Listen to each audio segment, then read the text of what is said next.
গাইবান্ধার সুন্দরগঞ্জ পৌরসভায় 4,53,00,000 টাকা ব্যয়ে নির্মিত পানি শোধনাগার বা ট্রিটমেন্ট প্ল্যান্ট এখনও জনসেবায় আসেনি। এতে কাঙ্ক্ষিত নিরাপদ পানি থেকে বঞ্চিত হয়ে চরম দুর্ভোগ ও হতাশায় রয়েছেন পৌরবাসী। জানা যায়, পৌরসভার 5টি ওয়ার্ডের 700 পরিবারকে নিরাপদ পানি দিতে জনস্বাস্থ্য প্রকৌশল অধিদপ্তরের আওতায় 2022 সালের শুরুতে 200 ঘনমিটার ধারণ ক্ষমতার এই শোধনাগারের কাজ শুরু হয়। ঠিকাদারি প্রতিষ্ঠান জানায়, 2024 সালের মাঝামাঝি কাজ শেষে জুলাই মাসে এটি পৌরসভার কাছে হস্তান্তর করা হয়। তবে প্রায় 2 বছর পার হতে চললেও পানি সরবরাহ শুরু হয়নি, ফলে জনমনে ব্যাপক ক্ষোভের সৃষ্টি হয়েছে। পৌর প্রশাসক ইফফাত জাহান তুলি মৌখিকভাবে জানান, বৈদ্যুতিক সমস্যার কারণে বিলম্ব হয়েছিল, যা সমাধান হয়েছে এবং দ্রুত পানি সরবরাহ শুরু হবে। তবে ক্যামেরার সামনে এই বিষয়ে কথা বলতে উপজেলা জনস্বাস্থ্য প্রকৌশলী ও পৌর প্রশাসক উভয়ই অস্বীকৃতি জানান। টিউবওয়েল চালালে যে পরিমাণ আয়রন বাইর হয় সেটা খাওয়ার উপযোগী না।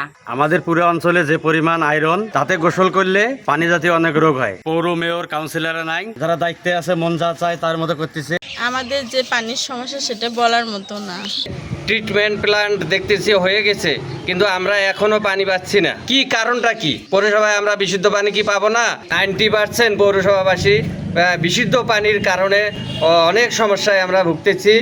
অতি বিলম্বে যেন আমরা বিশুদ্ধ পানি পাই, এই জন্য আমরা বিশেষভাবে অনুরোধ করছি পৌরসভার কাছে।